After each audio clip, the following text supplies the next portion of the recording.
Hello बच्चों।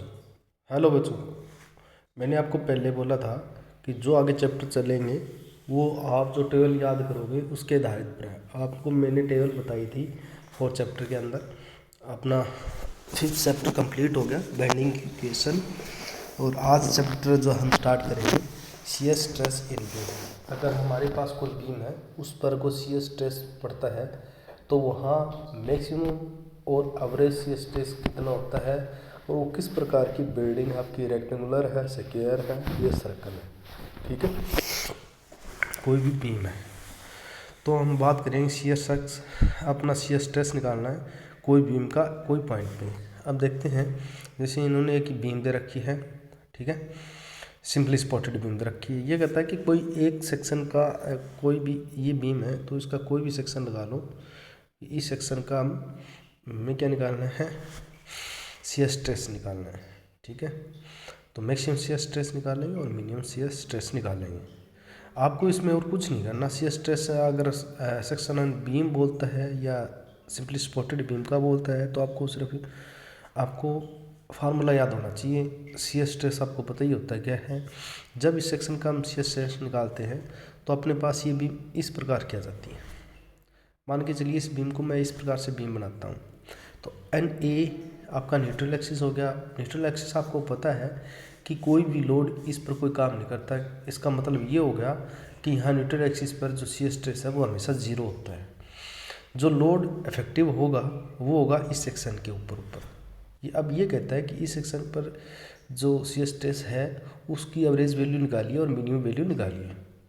ठीक है, अब इसकी बात करते हैं। एवरेज वैल्यू आपको और कुछ नहीं करना, ये इसकी डेरिवेशन नहीं करनी, सिर्फ आपको इसका ये याद होना चाहिए।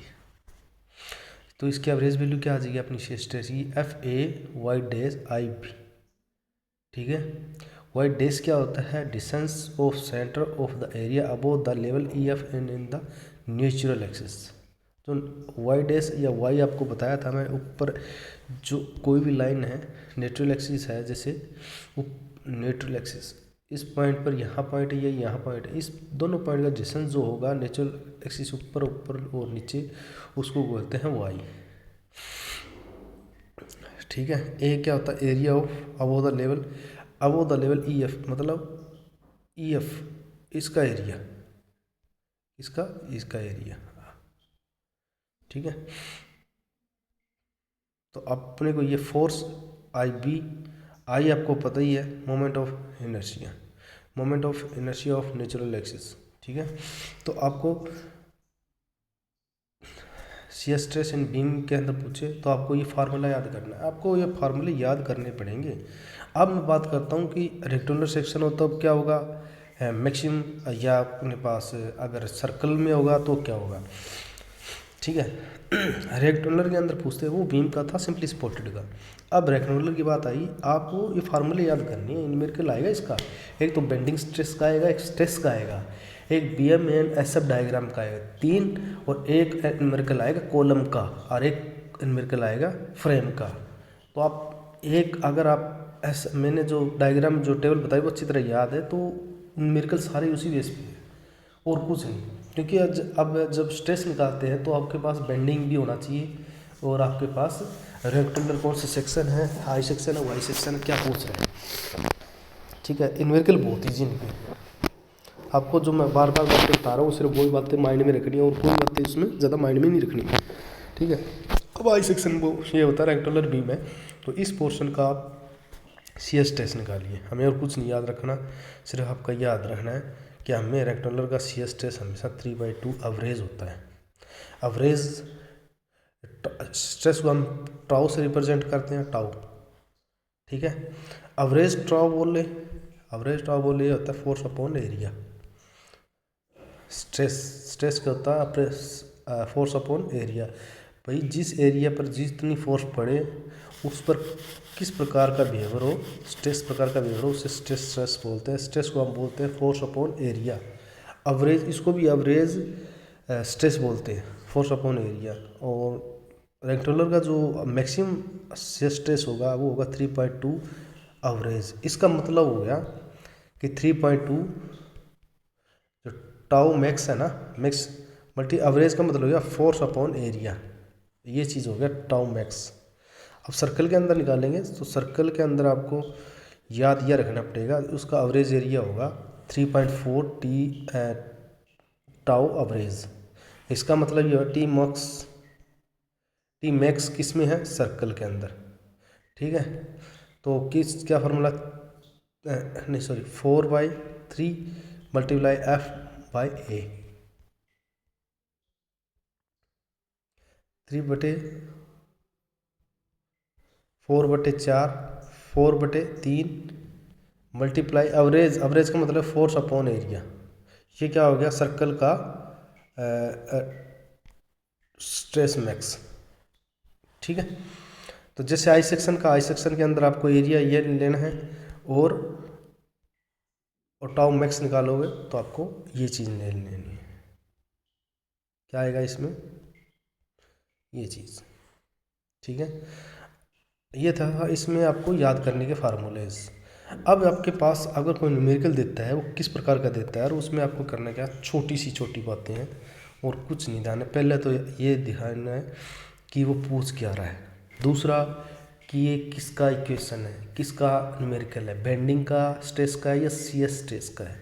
ये क्वेश्चन आपने सी एस स्ट्रेस कैसे मालूम पड़ेगा, जहाँ पर सी एस स्ट्रेस दे रखा होगा। अगर बेंडिंग स्ट्रेस का देगा ना क्वेश्चन में, बेंडिंग स्ट्रेस बोल लेगा, find out the bending stress, या कुछ बेंडिंग स्ट्रेस जरूर नाम दिया होगा उस न्यूमेरिकल के अंदर, तो वो बेंडिंग स्ट्रेस का होगा, उसका फार्मूला लगा के हमें बेंडिंग स्ट्रेस निकालना पड़ेगा। इसके अंदर क्या बोलता है, ये आपके पास एक क्या है, टिम्बर की बीम है 100 mm, उसका ये साइज दे रखा है, इस पर यूडियल लोड है। Determine the maximum shear stress which sketches the variation of the shear stress long the depth of the beam. इसमें निकालना है मैक्सिमम शियर फोर्स। एक बीम लगा लीजिए, पहले तो नोट कीजिए इसमें दिए क्या है, सारी चीज़ mm में, कोई दिक्कत नहीं, किलो न्यूटन में है तो किलो न्यूटन मीटर में है तो वोट हमारा लोड क्या होता है, न्यूटन मीटर स्क्वायर के अंदर। ठीक है, जो mm में नहीं है उसको mm में कर लो, बी और डी जो अपना mm में है, और लेंथ है 2 मीटर है, इसका मतलब 2000 mm में होगा। ठीक है, तो किलो न्यूटन को हम न्यूटन मीटर स्क्वायर में कन्वर्ट कर लेंगे। अब देखो ये आपके पास रेक्टेंगुलर बीम है, इस पर शियर फोर्स यूडीएल की बात कर रहे हैं ना, यूडीएल की बात करेगा तो फोर्स क्या आएगा, WL/2। शियर फोर्स पहला पॉइंट आपको लगाना, शियर फोर्स वो क्या होगा, सिंपली स्पॉटेड है तो WL/2 आएगा।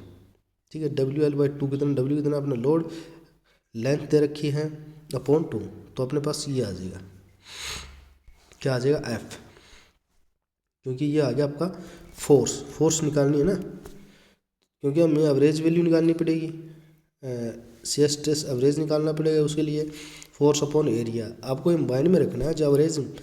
जब कोई स्ट्रेस के अंदर उसकी मैक्सिमम वैल्यू पूछ रहा है तो आपको एवरेज वैल्यू पता होनी चाहिए। एवरेज वैल्यू क्या होता है, फोर्स अपॉन एरिया। एरिया हमें निकालना आता ही है, लेकिन फोर्स नहीं दी। फोर्स क्या है, ये कौन सा बीम है, सिंपली स्पोर्टेड है, और उस पर क्या है ना, सिंपली स्पोर्टेड रेक्टेंगुलर बीम है, उस पर क्या दिया, यूडीएल दिया हुआ है। यूडीएल दिया तो मतलब उसका होता है WL/2। ठीक है, यहाँ से आपकी एफ आ गई। फिर हमें पता है रेक्टेंगुलर एरिया क्या होता है, BD, लंबाई गुणा चौड़ाई, ये अपने पास एरिया आ गया। अब एवरेज निकालेंगे तो कोई दिक्कत नहीं, एवरेज का फार्मूला मैंने बताया था, आप अपॉन वैल्यू लिखोगे तो टाउ एवरेज निकल के आ जाए। टाउ मैक्स एवरेज क्या, अगर आपको मैक्सिमम स्ट्रेस निकालना है तो फार्मूला ये होता है 1.5 टाउ एवरेज। ठीक है, ये मैक्सिमम आ जाए। जब आपकी एवरेज आती है उसके 1.5 से गुणा कर देते हैं तो वो सी एस टेस्ट मैक्सिमम आ जाती है, दिस वन। बस हो गया, इतना ही था इसमें, और कुछ नहीं करना। इतने टिपिकल नहीं आएंगे, बहुत इजी न्यूमेरिकल आएंगे। ठीक है,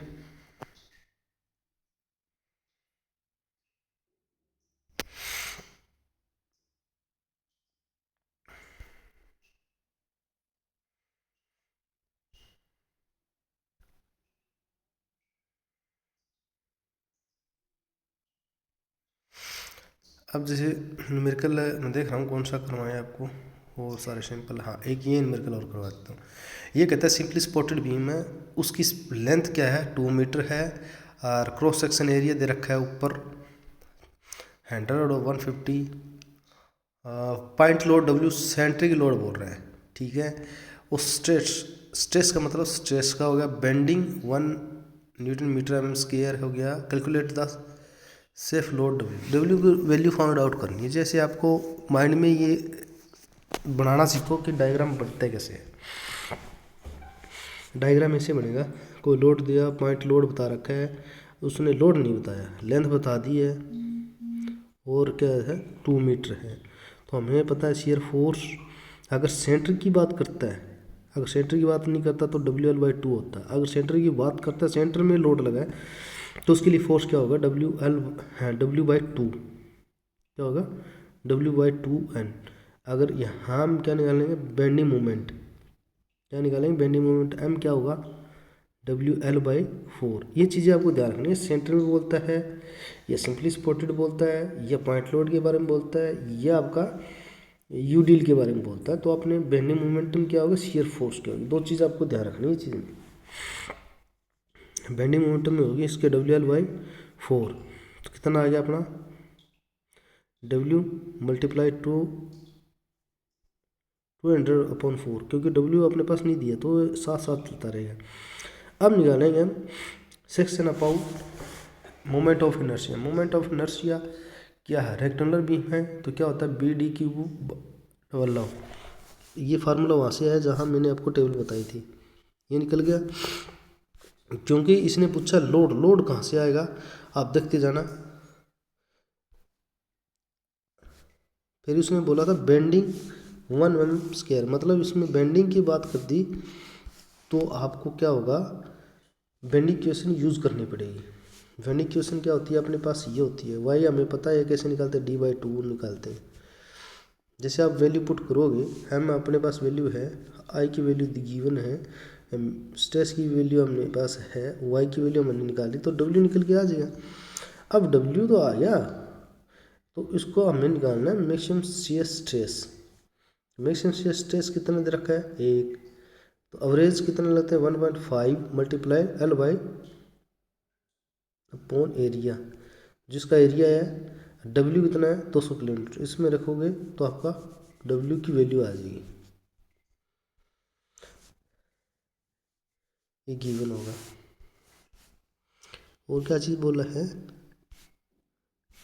अगर बेंडिंग बोलता है पहले तो बेंडिंग बोलता है, इसमें आपको कुछ ध्यान रखना, ये रखना है अगर W नहीं दिया तो निकालना कैसे, W नहीं दिया तो उसको निकालने के लिए इस क्वेश्चन के अंदर आपको करना है शियर फोर्स निकालने, BM निकालना है। BM आप कैसे देखोगे कि आपका जो बीम है कौन सा है और उस पर लोड कौन सा है, उसके बाद क्या निकालना है मोमेंट ऑफ इनर्शिया, क्योंकि इसमें हमें W निकालना है। W निकालने के लिए हमें बेंडिंग स्ट्रेस की जरूरत पड़ेगी, क्योंकि वो बोला हुआ बेंडिंग स्ट्रेस 1 है, ठीक है। यहाँ बेंडिंग स्ट्रेस इसलिए निकालते हैं ताकि यहाँ से अपने पास क्या आ जाए वाई आ जाए, ठीक है।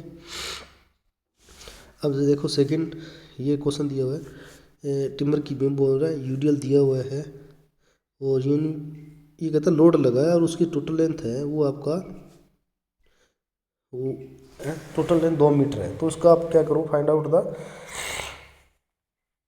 मैक्सिमम लोड निकालो, ठीक है। इसमें भी आपको लोड लगाना है, इसने ये नहीं बताया कि लोड लगा कहाँ है, इसने बताया यूडीएल लोड लगा है। तो वो यूडीएल दिया हुआ है, सेंटर का होता तो हम W/2 लगाते, सेंटर का ना दिया होता तो हम पहले शियर फोर्स निकालेंगे। शियर फोर्स में बताया तो WL/2 होगा और बेंडिंग मोमेंट क्या होगी इसमें WL²/8 होगा। अगर सिंपली सपोर्टेड बीम है, अगर यूडीएल ना दे हो तो हमारा WL/4 होता है, ठीक है। बेंडिंग मोमेंट हो गया, क्या हो गया बेंडिंग मोमेंट WL²/8, क्या हो गया WL²/8, क्योंकि यहाँ पॉइंट लोड दिया हुआ था, पॉइंट लोड दिया था और सेंटर में बोला तब ये WL/4 आया था बेंडिंग मोमेंट के अंदर। यूडीएल के अंदर हमेशा WL²/8 होगा, ये चीज़ आप थोड़ा ध्यान रखना, WL²/8 होगा। तो हमारे पास यहाँ पर W की वैल्यू आ जाएगी, फोर्स कितना आ गया W, M कितना आ गया ये, हमारे पास पता है F आ गया फोर्स निकालनी है, बेंडिंग मोमेंट आर्म निकालना है। तो इसका मतलब हो गया हमें बेंडिंग मोमेंट भी चाहिए इसमें, ठीक है। मोमेंट ऑफ इनर्शिया आई की जरूरत पड़ेगी, ठीक है। आई कैसे निकलता है, कौन सा सेक्शन है, रेक्टेंगुलर है तो बी डी क्यू बाई 12 होगा, जो मैंने बताया था आपको, वो टेबल आपको याद रखनी पड़ेगी। सबसे पहले निकालना हमें एफ शियर फोर्स, ठीक है, वो आएगा WL/2। अगर ये डिस्ट्रीब्यूटर लोड दिया हुआ, अगर पॉइंट लोड दिया हुआ तो W/2 आएगा अगर सेंटर में है, ठीक है। अब बेंडिंग मोमेंटम WL/4 कब आती है, जब ये पॉइंट लोड दिया होता है। और अगर आपको यूडियल लोड देते हैं तो WL²/8 आएगा, ठीक है। उसके बाद निकालते हैं moment of inertia, shear force, bending moment, फिर मोमेंट ऑफ इनर्शिया आई क्या होता है, हम देखते हैं कि ये रेक्टेंगुलर है और इसका जो शियर फोर्स दिया रखा है BD/12, तो अपने पास क्या हो जाएगा, अब मोमेंट ऑफ इनर्शिया आ जाएगा। मोमेंट ऑफ इनर्शिया आने के बाद हम बेंडिंग इक्वेशन की बेंडिंग स्ट्रेस की इक्वेशन रख सकते हैं। ये इस इक्वेशन में हम रखते हैं, जो अपने पास वैल्यू वो पुट आउट कर देते हैं और यहाँ अपने पास W आ जाता है। अगर हमें मैक्सिमम निकालना आता है, स्ट्रेस मैक्सिमम निकालना आता है, उसका होता है फार्मूला 1.5 गुना एवरेज शियर स्ट्रेस।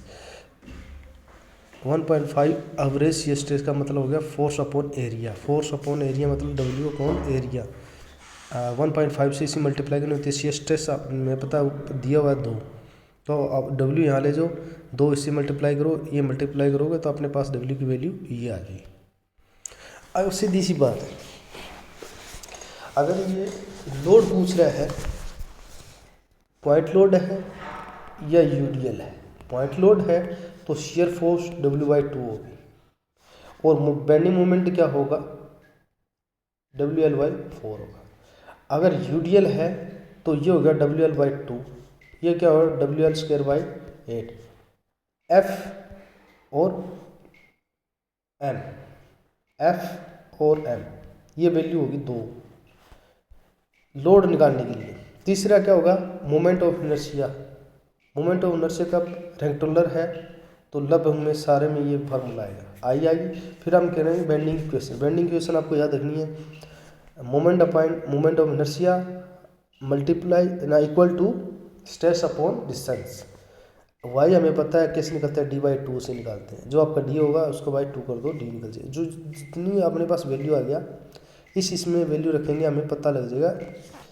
रखने के बाद अपने पास सामने आ जाएगा अभी ये चीज़ अपने पास निकल के नहीं आई, ठीक है।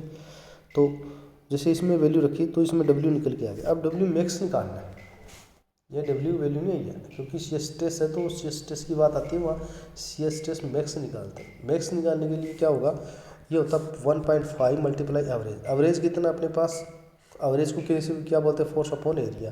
फोर्स कितना है अपने पास दिया नहीं, एरिया कितना है जो आप उसका एरिया दिया हुआ 100-150 तो उसका मल्टीप्लाई कर लेना। और स्ट्रेस अपने पास 2 रखे तो W इधर ले आओ, फोर्स यहाँ F फिर डिवाइड नहीं करना क्योंकि हमें फोर्स अपॉन फोर्स और लोड एक ही होता है, यहाँ W आप लेके चलो तो 2 इधर ले आओगे तो अपने पास वैल्यू निकल के आ जाएगी दिस वन, ठीक है। इस प्रकार के आपके न्यूमेरिकल आएंगे और न्यूमेरिकल बहुत ईजी होंगे, कोई दिक्कत नहीं है। आप बेंडिंग स्ट्रेस और शियर स्ट्रेस बेंडिंग स्ट्रेस देख लेना, बहुत ईजी न्यूमेरिकल है। शियर स्ट्रेस के अंदर आपको 2 चीज़ें निकालनी है, सबसे पहले हमें ये देखना बीम कौन सी है, दूसरा देखना लोड कौन सा है, पॉइंट लोड है ये यूडियल दिया तो शियर फोर्स पॉइंट लोड के लिए क्या होगा, बेंडिंग मोमेंट पॉइंट लोड के लिए क्या होगा। अब देखना यूडियल लोड दिया है तो उसका शियर फोर्स क्या दिया, बेंडिंग मोमेंट क्या दिया है। फिर निकालना moment of inertia I section का, तो आई सेक्शन कौन सी अपने पास है, रेक्टेंगुलर है तो क्या होता है BD/12। तो अपने पास क्या आ गया, मोमेंट ऑफ इनर्शिया। अब इसमें हमें पुट क्या करना है, क्या पुट करना है, बेंडिंग स्ट्रेस। बेंडिंग स्ट्रेस की इक्वेशन क्या होती है, M/I equal to stress upon y. Y क्या होता है, डिस्टेंस। वाई कैसे निकालते हैं, D/2 क्या आ जाएगा अपने पास, वाई की वैल्यू आ जाएगी, सारी वैल्यू इसके अंदर रखोगे तो अपने पास क्या आ जाएगा, W। अब W मैक्स निकालना है क्योंकि शियर स्ट्रेस मैक्स निकालोगे तो इक्वल टू हम क्या रखते हैं, शियर मैक्स इक्वल टू हम रखते हैं 1.5 मल्टीप्लाई एवरेज, टाउ एवरेज का मतलब शियर एवरेज। शेयर एवरेज का फार्मूला क्या होता है, फोर्स अपॉन एरिया, अगर डब्ल्यू निकालना हो तो। अगर आपने पास डब्ल्यू दिया है तो वो पूछेगा ये टाउ मैक्स निकालिए, टाउ मिनिमम निकालिए। दो ही प्रकार के क्वेश्चन आते हैं, बहुत ईजी है और कोई दिक्कत नहीं इसमें। आप कर लेना, इसमें कोई दिक्कत आए तो मेरे को बताना, ठीक है। ओके बच्चों, थैंक यू।